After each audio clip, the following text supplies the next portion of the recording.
can't do away with democracy for the reasons we said earlier. Even though in some countries, of course, Chile and other countries, even in Europe, Greece and other countries, they did opt for kind of all-out military juntas, but that they realized that wasn't something that could be done across the board. And so the point is, how do we maintain the formal elements of democracy, but while at the same time ensuring that citizens won't have any actual way to influence economic policy? And so one of the solutions they come up with is we need to make citizens more apathetic. And this is extraordinary, the fact that they actually theorize this.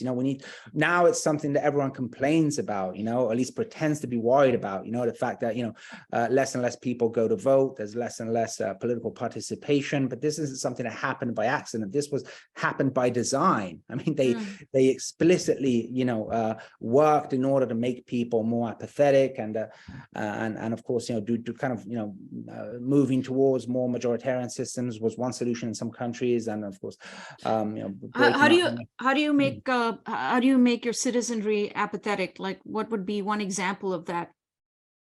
Well, one way is to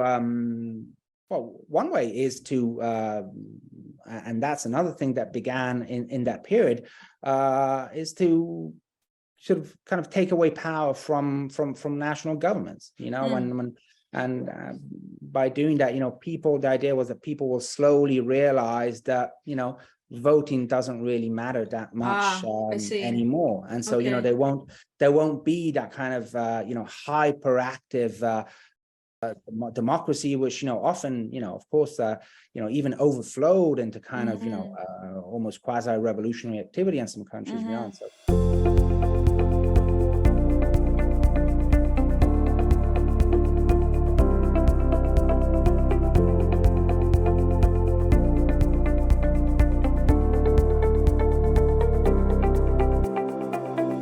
Yeah, that was going to be my next question, actually, because, how did the political left get, today, they seem to be, at least here in Canada and the US, they seem to be totally disconnected from traditional issues that used to animate them.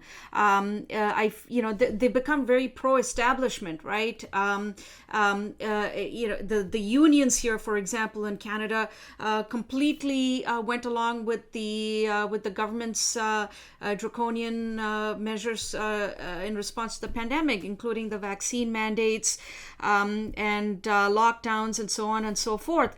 And so, this is a question that I've been trying to understand. I've been trying to answer this as well. Like, how did the left become get co-opted into this? How did they become so pro-establishment? They actually are defending the World Economic Forum, when at a time an organization like the World Economic Forum would be treated with a great deal of skepticism, right? Sure, and it was. I mean, to the extent that there were, I wouldn't say massive, but fairly frequented demonstrations against the WEF, especially in the early 2000s. They were predominantly, comprised of left-wing activists. That was kind of that. It was already at the kind of dying stages, but that was, part of what was left of the anti-globalization movement of the late 90s and early 2000s, which I was a part of. That was kind of my political baptism of fire. And there were a lot of problems with that movement, and I've analyzed them elsewhere quite in depth, and think that, but it was certainly the closest thing to kind of an anti-globalist movement that we'd ever seen. I mean, to the extent that it was protesting against kind of neoliberal globalization and the increased power of institutions like the World Trade Organization and the World Bank and the IMF and the WEF itself, because it was the focus also of protests. I mean, there were a number of protests in Davos, and those were mostly left-wing protests. And of course, that seems like another era now when you look at the left's stance on a number of these issues, and especially throughout the pandemic. I mean, understanding that as people, both me but also my co-author Toby Green, both people have come from the left, and so one of the reasons why we wrote this book in the first place was really trying to understand how how people that until not too long ago, I mean, a while, because as I mentioned, I mean, this kind of, involution of the left has been going on for quite some time. And so, I think we both grown quite disillusioned with the left even before the pandemic. But with the pandemic, it was particularly shocking to see people that, we had, with whom we had shared, struggles against, against corporate power, against the neoliberal globalization, against the kind of erosion of democracy, even the erosion of civil and the individual liberties. I mean, I'm thinking, for example, of the, the left-wing opposition to the kind of, post 9/11 security state. So, and all of that kind of just disappeared. It had been kind of eroding for a while, but with the pandemic, again, the veil was lifted and it became clear that, there was nothing left of what the left used to be. And so I think there's a number of reasons why, why the left reacted the way it did to the pandemic. And we try to kind of work them out in the book. And certainly one of the reasons is, the polarized times that we live in. I mean, as soon as the issue, the kind of the approach to lockdown became a left-right issue with, Trump and Bolsonaro kind of embracing a lockdown skeptic approach, and even initially Boris Johnson in the UK, that it immediately became framed, okay, that approach is a right-wing approach. So clearly the left-wing approach has to be the opposite approach to this. So, I mean, by then, but in the kind of earliest weeks of the pandemic, most people on the left had already kind of switched their brains off and had, switched to automatic pilot. So, we'll simply support, the opposite of whatever the right supports. We won't actually, analyze critically, what is going on and try to make, come up with our own opinion about them. And so I think that was fundamental and kind of cementing almost immediately the idea, okay, lockdowns and then vaccines, left wing, because who is protesting these things? Mostly people on the right. Even though that was mostly a Western approach, because in the book we also showed that a number of left-wing governments in middle income and developing countries like in Latin America took a different approach. For example, Nicaragua, with quite good results. And so this idea that the entire global left supported these policies is also kind of false, but it also shows that, even Western leftists today have a completely Western-centric approach. And a second reason, I think, is that elites were very, I would say, clever in couching these policies in progressive terms. And so the idea is that, okay, we're doing this for the collective good, we're doing this for public health, and these are things that are universally considered good, while going against these policies is a pro-economy, pro-corporate approach, wanting to keep the economy open rather than saving lives. Was this very simplistic kind of dichotomy that developed very soon. But again, I think it also points to the fact that elites have understood the power of progressive narratives. In fact, we have very progressive elites nowadays. I mean.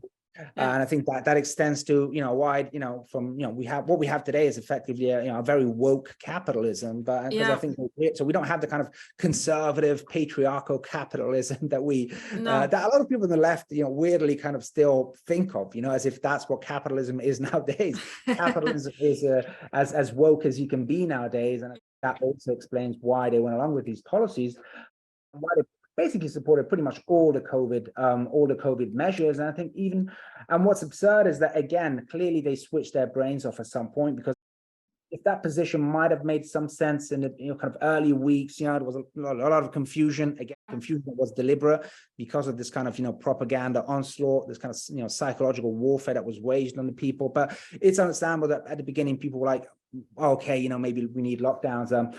Maybe they make sense. Maybe they will save lives. Even though nothing in the history of humanity and of epidemiological responses pointed to that. But for people to still hold that position now, with all that we know about the damage that these policies have done and mostly to the lower classes, to the working classes, to the middle poor class, and the marginalized, the way these policies have bolstered corporate power, the way they've completely demolished democracy in a number of countries, the way they've been used to, implement authoritarian measures across the board. I mean, it's that is even more absurd. And I think it's maybe to some degree a question of sunken costs. I mean, when you've defended a policy for so long, it's very hard to admit, you were wrong. It's like you've made a wrong investment, but pulling out of that investment seems to be too costly. And so you just keep going down that road because it's too painful to admit just how wrong you were. And I think in a way, the more the damage of these policies emerges, and it continues to emerge. I mean, we've got new studies that come out every day about, excess deaths that are ballooning, all across countries, especially countries that have implemented the harshest measures. That clearly points to a colossal failure of these policies, even simply in terms of like saving lives, even saving COVID lives. There's really no correlation about the stringency of the measures and results in terms of deaths and hospitalizations. And so, the disaster of these measures is absolutely clear. And Thomas, just one final point, which I think is important, is this idea that that basically this kind of simplistic understanding of what neoliberalism was, or is. This idea that neoliberalism was just about taking power away from the state and giving it to markets. And so suddenly they saw, wow, the state is becoming an actor once again. It's accruing all this power, it's implementing all these measures, it's a very decisive, very strong state. And they saw that as something that was intrinsically good from a left-wing perspective. It's kind of giving power back to the state. And again, this was based on a completely flawed understanding, I think, of what neoliberalism is. It's not, it's not about free markets, it's about, the kind of fusion of state and corporate power. And so states have a very active role within, the neoliberal system. The neoliberal system wouldn't be able to work without states, kind of making the conditions right for neoliberalism to operate, for corporations to thrive. And again, I think the pandemic showed that, very clearly. I mean, the way the state was used to, again, bolster corporate power, to bolster the wealth of the wealthiest. So again, also I think there were a lot of theoretical failings as well, and just in terms of understanding what neoliberalism was and still is. There's intrinsically good about state intervention. I mean, I'm a socialist, so I believe in the state intervening in the economy, but to favor, the interests and the rights of the working classes, of the majority. State intervention is aimed at enriching and empowering the elites, which is what we've seen. Yeah, which is what's currently happening. And when you call that out, you're called a conspiracy theorist. I want to get to your book, Thomas, and spend a few minutes talking about your book. But just two final questions on the World Economic Forum, and we'll speak about your book. How is Klaus Schwab and the World Economic Forum viewed in Europe? You're a European, and from your perch, how is what do people think of Klaus Schwab? Is this meeting in Davos seen as a minor sideshow? And the other question I have is, in a sense, with all of its faults, the World Economic Forum, is it trying to fill in fill in a gap here, a gap where there's a non-existent system of global governance? And your article in Unheard makes that point about how, these connections were made at the World Economic Forum, and the World Economic Forum was well placed to deal with the pandemic in a sense because they'd been preparing for this for a while. So is that what's happening here? That we're basically there's no credible system of global governance really, and so the World Economic Forum is kind of trying to fill in that gap. Well, yes, I think another point that I try to make in the article is that it's important to focus on organizations like the World Economic Forum and even on characters like Schwab, but we should never. We should always have a kind of a more structuralist approach, I think, in mind. I think humans are ingrained to search for stories, for narratives. I mean, we're storytellers, and so within narratives, we identify characters who who we think are driving the narrative, and so it's understandable why people that have grievances about the existing state of things, that they look for culprits, they look for enemies, and clearly the World Economic Forum makes a perfect enemy for all the right reasons. even someone like Schwab, especially, I mean, even just from an aesthetic standpoint, I mean, he does look like an evil villain from a James Bond movie. Exactly. You know, so he you know, he ticks all the boxes when it comes to kind of evil global villain in charge of, you know, kind of world domination organization, you know. And clearly, you know, the WEF does, you know, I mean, we've been talking about this since the beginning. The WEF does hold a lot of power. Clearly, Schwab does hold a lot of power. But I think what I wanted to make clear in the article is that these institutions are only as powerful as the material interests that they represent are. The WEF only exists because we've allowed so much power to be concentrated into these plutocratic, you know, global oligarchies. Massive corporations. I mean, in that sense, it is filling a gap. I mean, these people have grown so powerful that effectively they have been able to completely unshackle themselves from the constraints of national politics, of national democracies, and now are moving to, you know, to build kind of something that is akin to a system of world governance, simply because they can. And, you know, they've grown powerful enough to have that need, and they've grown powerful enough to have the means to do that. But it's important to understand that the WEF is an epiphenomenon. You know, it's a symptom of these, you know, absurd, you know, uneven relations of power that we have within countries and at the global level. You know, the fact that we've allowed these corporations to become so powerful and to, you know, slowly, you know, fuse with state powers, which is the kind of situation that we are in now. And so, you know, we could take out the WEF, and Schwab is going to pass away at some point, but you know, as long as we don't address the kind of the material conditions that lead to the emergence of these organizations, of these institutions, of these architectures of power, you know, these organizations, the WEF and Schwab, are simply going to get replaced by another organization and by another evil-looking villain. You know, they're easily replaced because the problem at the end of the day is systemic.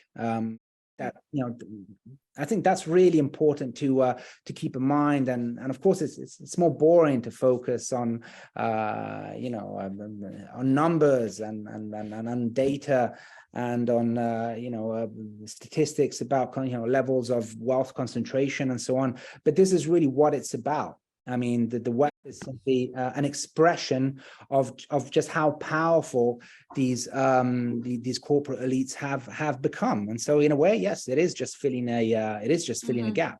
And when it comes to the representation of the WEF, well, of course, it's you know, highly positive in the mainstream media, as it is everywhere.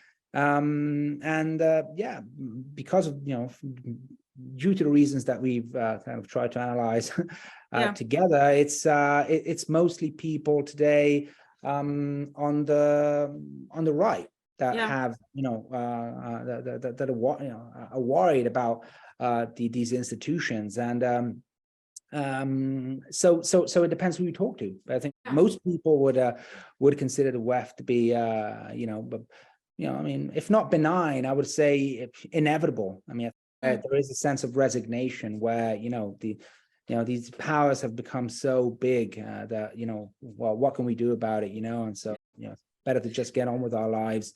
You do have, of course, you know, minorities within European societies, as you do everywhere, that are very critical of these organizations, but they're completely sort of, you know, marginalized, purged from the public debate. So there's no debate whatsoever about the WEF, but that's because of the problems we've been talking about. You know, the information flow is totally controlled and totally managed, and so no criticism of these institutions is possible on the mainstream media, and because you immediately get, you know, boxed in as a, you know, a conspiracy theorist or a right-wing nut, just as you were boxed in as or you get canceled, an anti-vaxxer, you know, if you criticized lockdowns or the vaccines, and you know, same story. Yeah, Thomas, yeah, I completely agree with you, and this was a fascinating analysis. I know we're talking about the World Economic Forum, but of course, it also relates very strongly correlates with the pandemic response. And I want to shift the focus to your book, to your excellent book, COVID Consensus. And I was reading through it, and there was, I want to quote something here which really struck a chord with me. And you say, we'll explore the way in which the pandemic, in fact, provided a radical continuity of many trends which had been latent in global society, slumbering away for decades until being catapulted into the foreground by the emergence of COVID-19. Inequality, the power of computing, information wars, and the shift towards increasingly authoritarian forms of capitalism across the world had all been growing for many years, and the response to the COVID-19 pandemic saw a radical acceleration in each one of these processes. And then you say, one of the questions that we ask in this book is, were these outcomes, were they produced only by the virus, as some have claimed, or rather by the aggregated influence of these existing trends? This is a fascinating hypothesis. Could you elaborate on this, that COVID-19 is not some radical break that represents more extreme forms of tendencies that were already present before the pandemic? And this seems to be your central thesis in the book. So I wonder if you could just briefly elaborate on that. Yes, I mean, if we think about it, I mean, well, first of all, yes, we absolutely believe that, when we should even avoid of talking of the pandemic, because it tends to naturalize what's happened, as if there was, an inevitable trajectory, that we were destined to follow because this virus has emerged on the world stage. And again, this is you can see there and almost an application of the Tina, there is no alternative logic. Suddenly you have I've spoken about kind of how external constraints and external threats have been used to make societies more regimented, more authoritarian, to kind of hollow out democracy, and they came up with kind of the perfect external threat. This virus claimed represented a threat, a global threat that had equal bearing on pretty much every human being on the planet. That was known to be completely false right from the start. We knew that the virus was very age specific right from the start, right from the data coming out in the first weeks. And so I think there's no need to deny that COVID, did represent a threat for a minority of people in society, especially the elderly, the people with pre-existing symptoms. But I mean, in pre-COVID, this would have been dealt in a completely different way. Dealt with all previous pandemics, by implementing very localized measures, by implementing very kind of specific targeted measures without disrupting societies, without disrupting economies. And in fact, this was the recommended approach in every pre-2020 pandemic plan, any pandemic plan you look at, including the latest influenza pandemic preparedness plan drawn up by the WHO, by the World Health Organization, that came out at the end of 2019. So a few weeks before the virus officially appeared in Wuhan. And even that report says, extreme measures have to be avoided, society disrupting measures have to be avoided. So the closure of travel, the quarantine, they talk about the quarantine of exposed people. Even that is considered a measure of uncertain outcome, let alone the quarantine of healthy people, of the entire population. So this was kind of the standard approach. And that's so what soon became a kind of crazy approach promoted by people that wanted to see their grannies die and that wanted to cause mass deaths on a global scale was actually the pre-2020 consensus across the board. That was just completely overturned overnight, and this new consensus arose.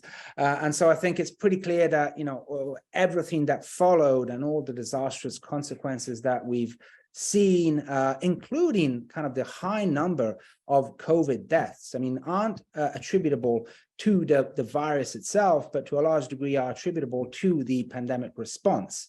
And in fact, what was presented as a life-saving approach ultimately very likely ended up causing a large number of deaths, and arguably the overwhelming number of deaths. And suffice to think of the way in which preemptive early therapies were completely censored and completely marginalized and made taboo early on. Therapies that many people claim to be effective in reducing hospitalizations, and which we now know, thanks to a number of studies that have been done, that is true, and the way in which these therapies, which could have saved countless lives, were completely set aside in order to promote a kind of vaccine-centric solution, lockdown and vaccine-centric solution to the pandemic, which I think ultimately is the reason we experience so many deaths, and is the reason we're still experiencing such a high number of non-COVID deaths now, which is the opposite of what you would expect to see as the pandemic recedes. And instead we're seeing the opposite. And I think what we're living through is the aftermath of the devastating consequences of these policies. So there's no doubt that whichever angle you look at, the political, the economic, the health aspect, the devastating consequences that we're looking at are the result of the political decisions that were made. And again, I don't think this was entirely, and some people are coming out now and saying, timidly admitting that yes, these some of these measures have had bad consequences, but they were simply taken in the haste of the moment, because there was a lot of confusion, and even elites themselves, they don't know what to do, and so they kind of went for the easier solution. Or they've just disappeared. They've just disappeared. I think some of the most vociferous advocates of these measures have just disappeared. You can't even track them down anymore. They're not on social media, most of them have. Well, because it turns out that a lot of them were actually fake accounts. That's another of the elements that's now emerging. Okay. There's been a very interesting research done recently, which shows that some of the most vocal advocates on social media, especially on Twitter, of lockdown and the mass vaccination measures were in fact completely fake accounts. They were presenting themselves as doctors, as epidemiologists, but in fact it turns out that they didn't really exist, and most of those accounts now disappeared, as you were saying. And I think that also points to the fact that this was a much more, elaborate response. This was not something that was done in the haste of the moment. You don't see a single narrative of the pandemic emerge across pretty much, the entire world just because leaders are confused and don't know what to do. I think this was, everything points to the fact that there was a very, it was a very well thought out approach, a multi-pronged approach, which involved a number of measures, and which points to the fact that, these were, that to some extent there was a, there was a, you could say there was a plan, in the sense that there were certain outcomes that wanted to be achieved. And again, then the question becomes, why did they do it? And I think one could come up with a number of explanations. Exactly. So I actually wanted to talk about Italy, because one of the first Western countries, and you live in Italy, you're Italian, one of the first Western countries to sort of go down this path of draconian lockdowns and Chinese style authoritarian style lockdowns and responses to the pandemic was Italy. In fact, when Italy did this, a lot of other countries were like, well, if Italy is doing this, why can't we should also be doing this. We should try to emulate them. And then it quickly spread. What happened in Italy? Like what prompted them to completely shut down the country? I saw these images from Rome, just completely desolate. Like what caused the panic there? Do we have a convincing explanation? Well, we don't have clearly we don't have the smoking gun. We don't have We don't have the emails, we don't have the transcripts of the phone conversations, but I think just by kind of, a systemic analysis of the role Italy plays now in a kind of global architecture of power. For a long time, Italy has has become a very institutionally weak state. It's a state that has effectively whose elites, despite Italy having been a very powerful and a very also independent country up till the 1980s, and quite with quite an autonomous minded elite. This all changed in the 1990s for a number of reasons that I won't go into now, but suddenly what you see is that Italy gets hijacked by these kind of external looking elites, which decide that Italy's role in the European and global relations of power will be one of complete subordination.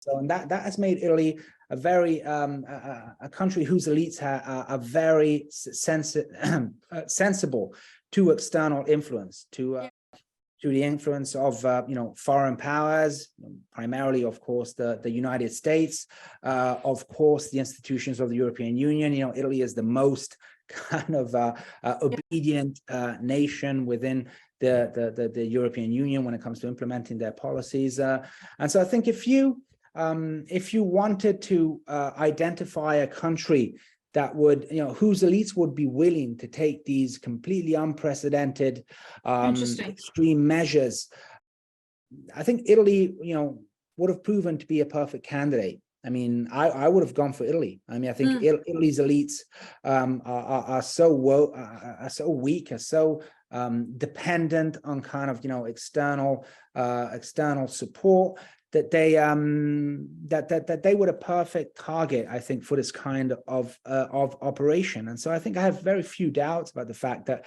Italy was identified by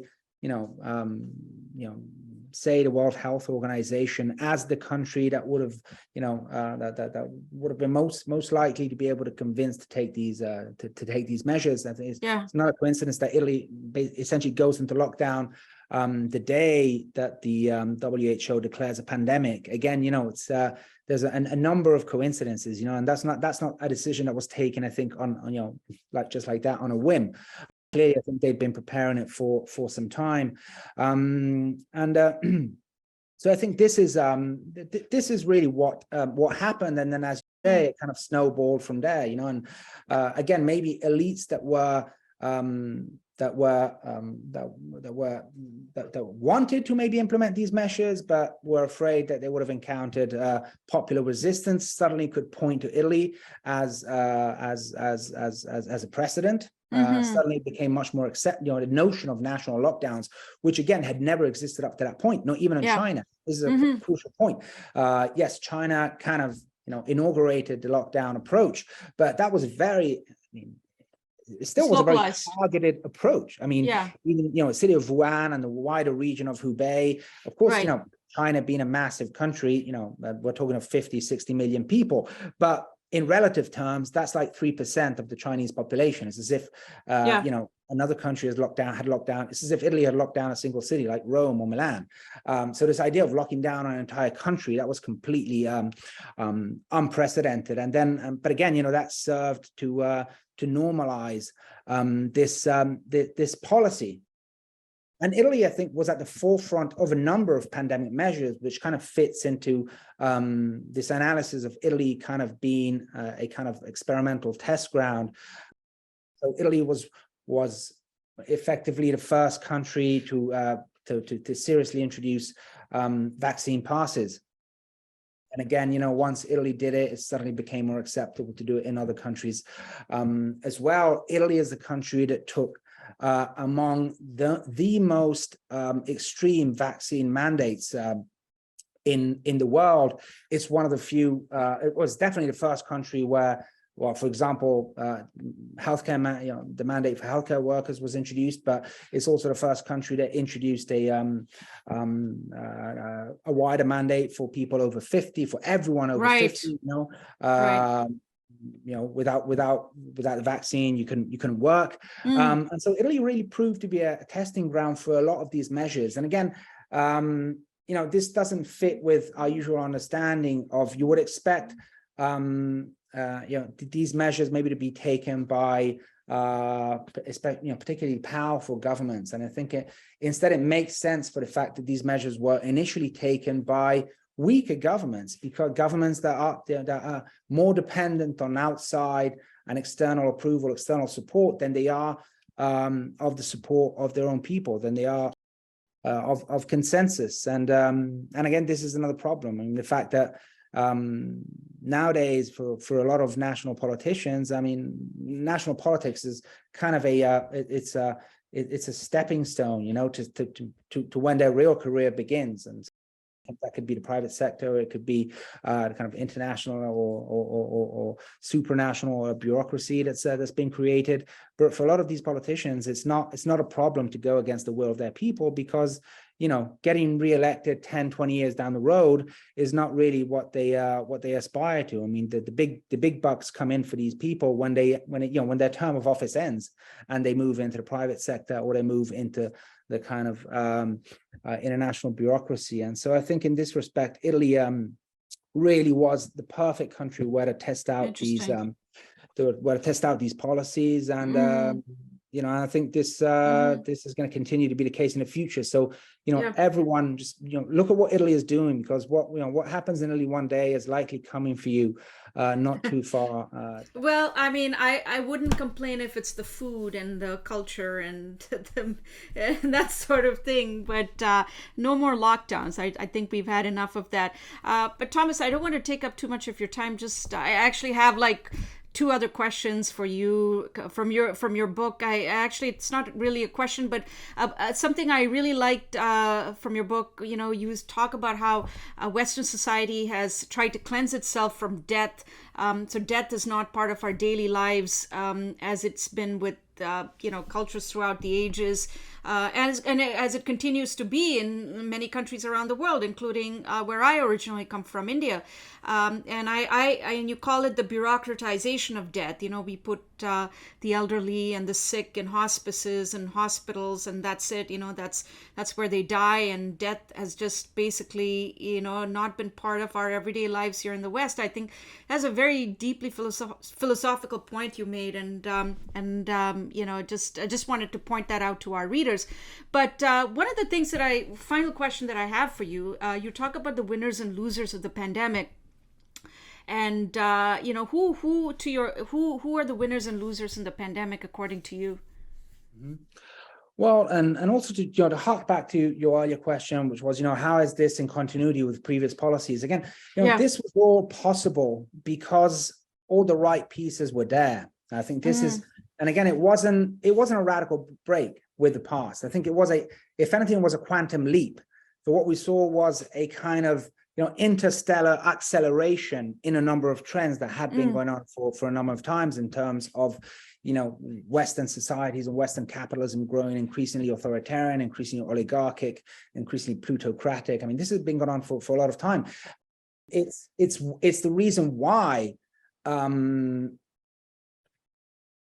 actors, it's the reason why, for example, Big Pharma was able to play such an important role in the pandemic, because it was already incredibly powerful before the pandemic. Right. It already wasn't a condition to exercise an incredible amount of influence over politics, and in fact had become enmeshed into international politics. And we're talking about one of the most corrupt industries in the world, which has an endless catalog of malfeasances and malpractices and cases of corruption over the years. So it's been working to kind of accrue more and more power, more and more influence, and suddenly it was well positioned to play a fundamental role in the response, just like organizations like the WEF, or just like philanthro-capitalists like Bill Gates. The reason that they were able to play such a crucial role in the pandemic response, a role that goes way beyond the role that most individual governments had, was because we had been moving toward, we had been giving power to these people and institutions and corporations for a number of years, and so all the right conditions were in place there, and also technical, kind of technological conditions, as I said earlier, I don't know if what we saw would have been possible in a world where, we all don't have one of these in our pockets, as I said earlier. And very briefly, it's interesting, for example, to compare the response to what at the time was officially recognized and officially called out even by major members of the of European institutions, of the European Parliament, and so on, as a kind of fake pandemic, and that was the 2009 pandemic declared by the WHO, which was at the time, you recognized even by most politicians as clearly a fraudulent attempt to declare a pandemic just to make the vaccine contracts that governments had signed become active, basically, earning a lot of money to the companies that had made the vaccines, even in the absence of any real threat from swine flu. But maybe, the conditions weren't ripe for the kind of operation that we saw 10 years down the line. And so I think, many of the conditions for what we saw were in place. And I think that's what made it possible. But of course, what happened was that,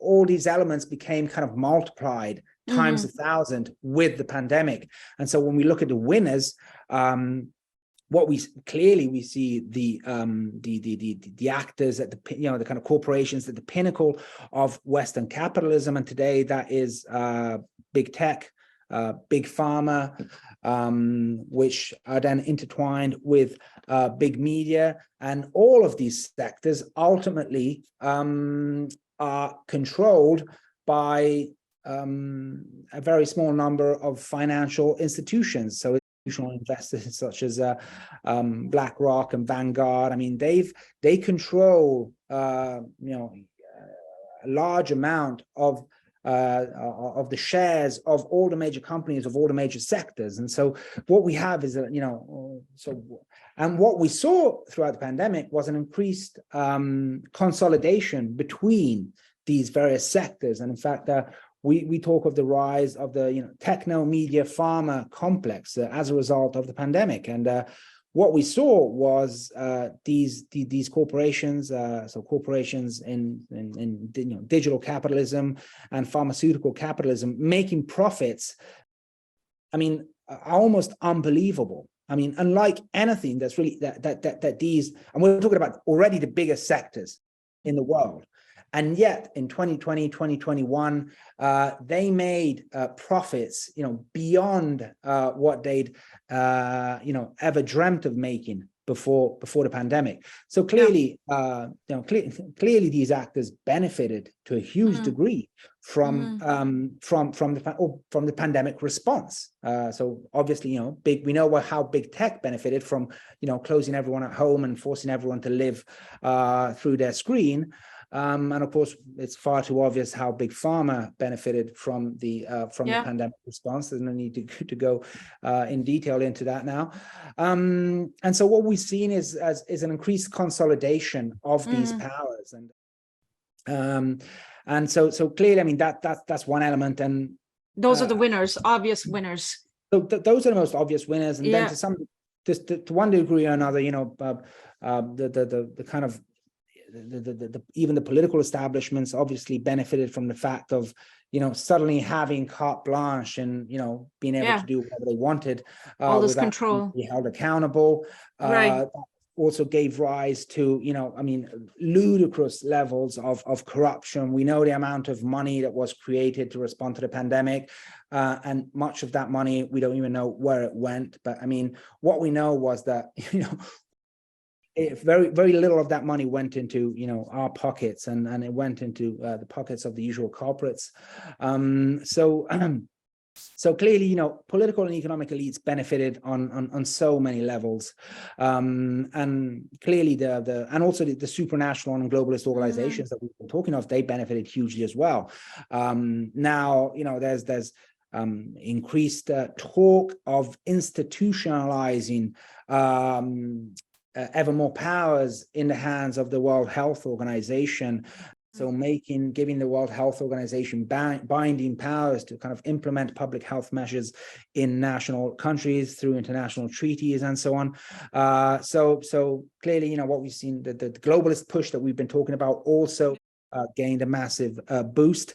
In terms of who lost, well, I would say, I mean, obviously the poor and the almost everyone marginalized. else. Yeah, everybody I mean, else. Yeah, we know that. I mean, yeah. the incomes of working classes everywhere took a massive hit. We know that unemployment shot up in a number of countries and is still higher than the pandemic in most countries. Clearly, I think, and that was maybe the most harrowing chapter to write. Younger people suffered maybe more than anyone else, I think, throughout the pandemic. The notion of denying social life to young people, to kids, for months on end, to keep them out of school for months on end, is that's probably the most monstrous aspect, I think, of this whole story, because it's the one that couldn't have been prevented any other way. I mean, you could argue that economic measures could have hampered the effects on working classes, greater government support and so on. But there's no money can make up for not being able to see other kids, to touch other kids for months, to not be able to be in class, be in school. I mean, in what are the most formative years of a child. I mean, in some countries, schools were closed for up to a year, in some cases even more than a full year. I mean, that's that's a kind of a psycho, I would say, almost anthropological damage that will be felt for and decades to come. And in fact, there's talk of the fact that we have studies into the fact that children are now showing reduced brain development. So we see actual physical damage done to the brains of these kids in a number of places. And I think I'm also proud to say that one of the focuses of the book is also the global South. And I think a lot of lockdown critics in the West, as much as they were rightly so criticizing measures in their own countries and in Western countries, because that's what they knew, right. A lot of people kind of forgot or ignored, or didn't know about that a lot of these measures were also being implemented in extremely poor, extremely underdeveloped countries, in Africa, in India, your country. And in these countries, these measures had probably the most devastating effects in economic terms. And that, again, that was easily predictable. We're talking about countries where a huge part of the economy, of people's income, is based on the informal economy, open air markets and so on and so forth. And when you shut all that down in countries that weren't able to provide any economic support to people, what you're essentially doing is you're condemning people to death, to starvation, and that's what happened in a number of countries. So as terrible as the lockdown measures were in Western countries, in purely economic terms and purely in terms of the effects on the working classes, they were infinitely worse in developing countries. And we have a number of painful stories, human stories, that we talk about in the book from from countries like India and several African countries. My co-author Toby Green is a historian that has known Africa for a very long time, and so that was a very important part of the story. I think how these policies were also exported by the kind of imperialist West and imposed in many cases on poorer countries, which really didn't feel like they had much of a choice but to go along with what was the COVID consensus in the West, even though these policies were bound to have devastating consequences in these countries, and they did. So the list of losers is really endless, and I would also include finally those people that we were told these measures were supposed to protect, and that's the elderly.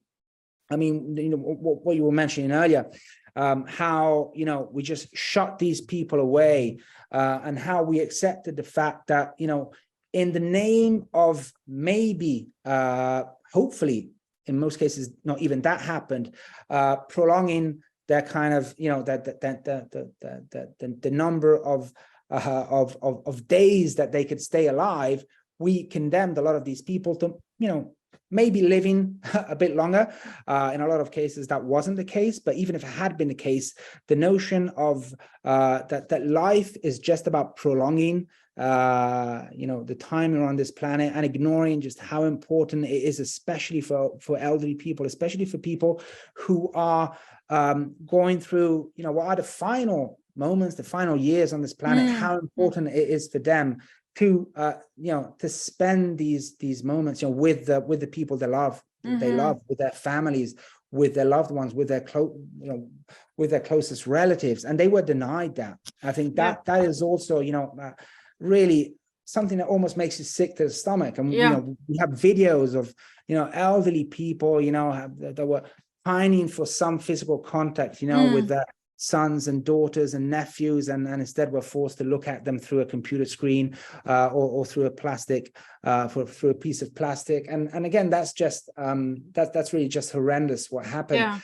And again, this was all done supposedly to protect these people. I think what we did instead was condemn these people.